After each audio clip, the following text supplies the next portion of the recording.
Hi అండి, నమస్తే. Welcome to our channel voice of Lakshmi. Vinnakota Sushila Devi గారు రచించిన ఈ తప్పు మీరు చేస్తున్నారా అనే ఒక చక్కటి కథను వినేద్దామండి. ఈ కథ ఆంధ్ర సచిత్ర వారపత్రికలో వినాయక చవితి ప్రత్యేక సంచికలో 1987 సంవత్సరంలో ప్రచురితమైందండి. ఇక కథ మొదలు పెట్టేద్దామా? సీత, మీ మావయ్య గారు ఊరు వెళ్ళి నిన్నటికి నెలైంది కదూ అంది కామాక్షమ్మ. సాయంకాలపు ఎండ కొబ్బరి ఆకుల సందుల్లో నుండి ఆమె ముఖం మీద పడి పచ్చని ఆమె ముఖానికి ఎరుపు రంగు పూస్తోంది. వరండా మెట్ల మీద కూర్చుని పూలు కడుతున్న సీత అత్తగారి మాటలు విని తలెత్తి చూసింది. వెళ్ళాక ఒక్క ఉత్తరమైనా రాయలేదు చూసావా? నిష్ఠూరంగా అందావిడ మళ్ళా. సీతకి ఆ మాటలు కొత్తగా వినిపించాయి. ఆ మాటలన్నది నిజంగా తన అత్తగారా కాదా అన్నట్లు ఆశ్చర్యంగా ఆవిడ వైపు చూడసాగింది. అత్తగారు రోజు మధ్యాహ్నం వేళ వరండాలో కూర్చోడానికి గల కారణమేమిటో సీతకి ఇప్పుడు అర్థమైంది. మామగారి దగ్గర నుండి ఉత్తరం వస్తుందేమోనని పోస్ట్మెన్ కోసం నిరీక్షణ అన్నమాట.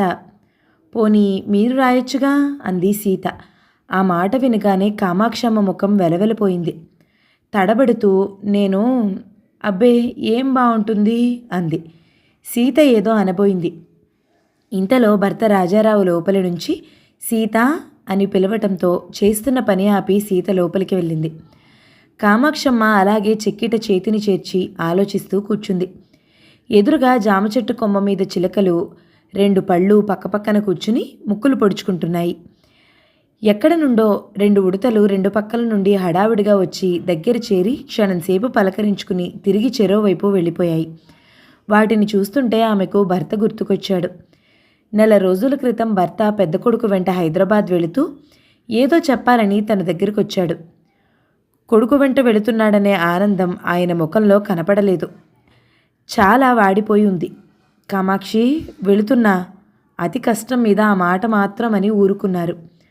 ఆ గొంతులోని బాధకు తను తుళ్ళిపడింది. అదేమిటి అలా ఉన్నారు అంది. ఆయన దానికి సమాధానం చెప్పేలోగానే పెద్ద కొడుకు వచ్చి నాన్న రండి త్వరగా, రిక్షావాడు గొడవ చేస్తున్నాడు అంటూ తొందర చేశాడు.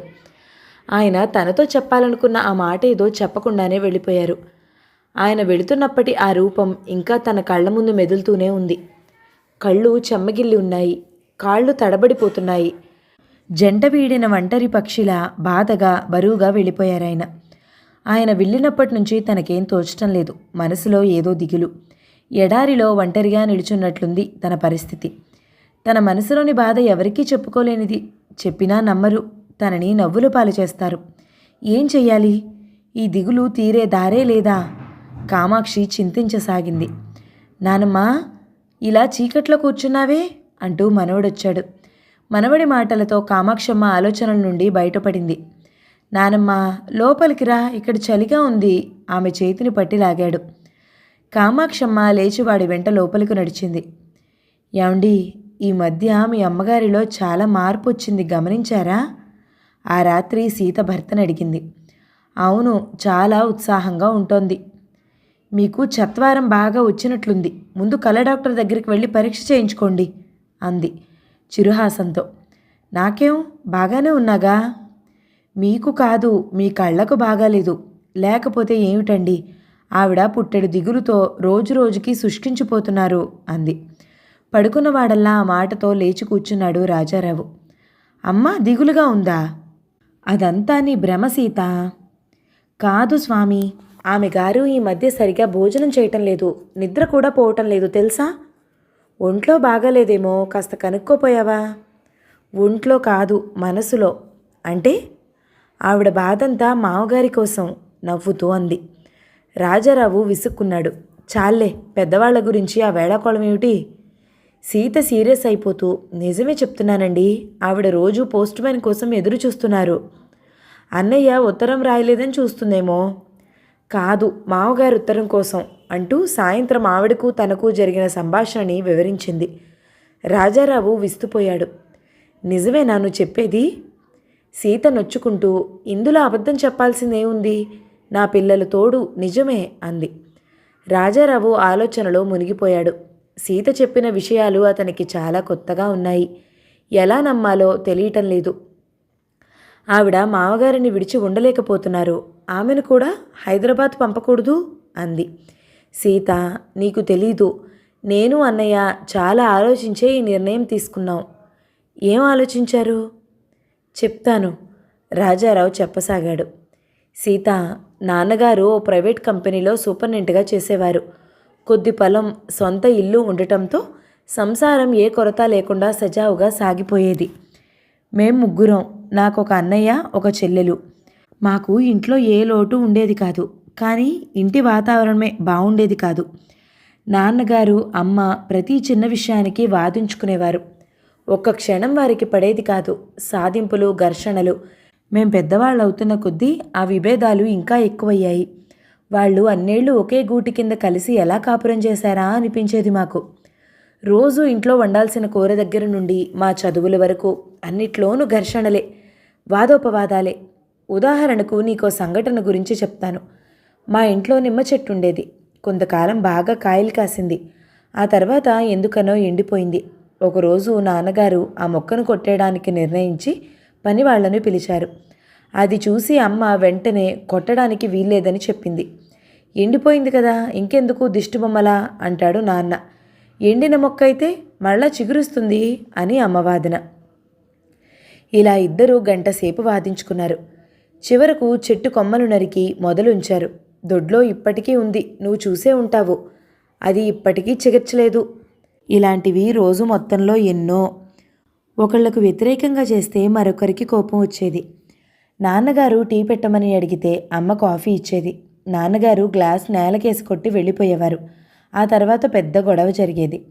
అమ్మ కూరలు తెమ్మని చెప్తే నాన్నగారు సంచినే మర్చిపోయి వచ్చేవారు. ఇటువంటి ఇంటి వాతావరణం మాకు చాలా విసుగు కలిగిస్తూ ఉండేది. ఇంట్లో కంటే స్నేహితుల ఇళ్లలో గడిపేవాళ్ళం. సంవత్సరాలు దొర్లిపోయాయి. మేము పెరిగి పెద్దవాళ్ళమయ్యాం. ఉద్యోగస్తులం కూడా అయినా చెల్లెలి పెళ్ళయింది. మాకు పెళ్ళిళ్ళయ్యాయి. నాన్నగారు ఏడాది కింద రిటైర్ అయ్యారు కదా. అప్పుడే నేను అన్నయ్య కలిసి ఒక నిర్ణయం తీసుకున్నాం. ఇన్నాళ్ళు అమ్మా నాన్నల జీవితం ఎంతో దుర్భరంగా గడిచింది. ఇద్దరికీ మనశ్శాంతే లేదు. ఇకనైనా వారిని మనం సుఖపెట్టాలి అన్నాను. ఎలా అన్నాడు అన్నయ్య. ఏముంది, అమ్మని నా దగ్గర ఉంచుకుంటాను, నాన్నగారిని నువ్వు తీసుకెళ్ళు. ఇప్పుడైనా ప్రశాంతంగా జీవిస్తారు వాళ్ళు. అన్నయ్య అంగీకరించాడు. మర్నాడే నాన్నగారిని తీసుకుని అన్నయ్య వెళ్ళిపోయాడు.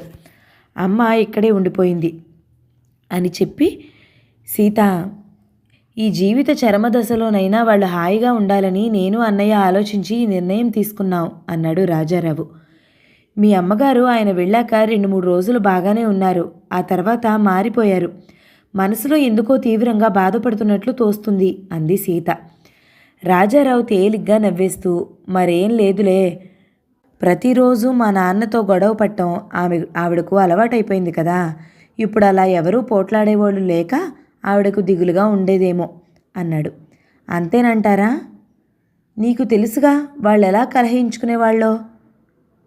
కొద్ది రోజులు పోతే అమ్మ తిరిగి మళ్ళీ మామూలు మనిషి అయిపోతుంది. సరే కానివ్వండి, అది చూద్దాం అని సంభాషణను ముగించింది సీత. మరో వారం గడిచింది. కామాక్షమ్మ మరింత చిక్కిపోయింది. ఒంటరితనం, దిగులు ఇంకా కాస్త ఎక్కువయ్యాయి. సీత ఆమెనే జాగ్రత్తగా గమనించసాగింది. ఒకరోజు ఉదయం సీత నిద్ర లేచేసరికి ఆమె కనపడలేదు. రోజు ఆవిడ అప్పటికే స్నానం ముగించి తులసి కోట దగ్గర పూజ చేస్తూ ఉండేవారు. సీత ఇల్లంతా వెతికింది. ఆమె జాడలేదు. కంగారు పడుతూ భర్తను లేపింది. సీత చెప్పిన విషయం విని ఆయన కూడా గాబరా పడిపోయాడు. షాక్లా తగిలింది ఆ వార్త. కర్తవ్య విమూఢుడిలా తల పట్టుకుని కుర్చీలో కూలబడ్డాడు. అదేమిటండి అలా స్థిమితంగా కూర్చున్నారు? వెళ్ళి వెతకండి, తొందర చేసింది సీత. ఎక్కడని వెతికేది? లేకపోతే వెళ్ళి పోలీస్ రిపోర్ట్ ఇవ్వండి. వెంటనే వెళ్ళడానికి తటపటాయించాడు. ఆవిడ ఎందుకు వెళ్ళిపోయిందంటే ఏం చెప్పాలి? పోలీసులతో వ్యవహారం ఒక పట్టాన తేలదు, ప్రశ్నలతో చంపుకు తింటారు అనుకుని ఊరుకున్నాడు. అతనికి తన చిన్ననాటి రోజులు గుర్తుకొస్తున్నాయి. తల్లి తండ్రి పరస్పరం కలహించుకున్నా పిల్లలంటే పంచప్రాణాలు. తమని ఎంతో గారాబంగా చూసేవారు. ముఖ్యంగా అమ్మకి తనంటే ఎంతో ప్రేమ. తనొక్క క్షణం స్కూల్ నుండి రావడం ఆలస్యమైతే కంగారు పడిపోయేది. ప్రేమగా గోరుముద్దలు తినిపించేది. ఇంకా ఎన్నెన్నో. గతంలోని తల్లితోడి అపురూపమైన అనుభవాలు ఎన్నెన్నో గుర్తుకొస్తున్నాయి. అమ్మ ఒకవేళ చనిపోలేదు కదా? ఆ ఆలోచనతో రాజారావు కళ్ళ వెంట నీళ్లు జారి షర్ట్ తడిసిపోసాగింది. నాన్నా, మా అమ్మేది? ఊరెళ్ళిపోయిందా? నన్ను కూడా ఊరు పంపించువు? కళ్ళు నలుముకుంటూ వచ్చాడు కొడుకు. మనవడు రోజు నాన్నమ్మ పక్కలోనే పడుకుంటాడు. కొడుకు మాటలు విని వాడిని దగ్గరకు తీసుకున్నాడు రాజారావు. బాబూ, మా అమ్మ ఊరెళ్ళిందని ఎవరు చెప్పారు అని అడిగాడు బుజ్జగిస్తూ. మరే, మా అమ్మ రాత్రి నన్ను లేపింది. అప్పుడు అన్నది కదా, నాని నేను ఊరు వెళ్తున్నాను అని. ఎవరితోనూ చెప్పకే, తలుపేసుకో అని చెప్పి సంచి తీసుకుని ఊరెళ్ళిపోయింది. నేను వస్తానని ఏడిస్తే మీ నాన్న తర్వాత తీసుకొస్తాడు అని చెప్పింది నాన్న. మా అమ్మ దగ్గరకు నన్ను తీసుకెళ్ళవు? 4 ఏళ్ల నానిగాడు ఒక్కొక్క మాట మెల్లగా స్పష్టంగా చెప్పసాగాడు. కథ సమాప్తం. ఈ కథ కనుక మీకు నచ్చినట్లయితే లైక్ చేయండి, షేర్ చేయండి, మంచి కమెంట్ చేయండి. మన ఛానల్ని తప్పకుండా సబ్స్క్రైబ్ చేసుకోండి. Thank you so much for watching. నమస్తే.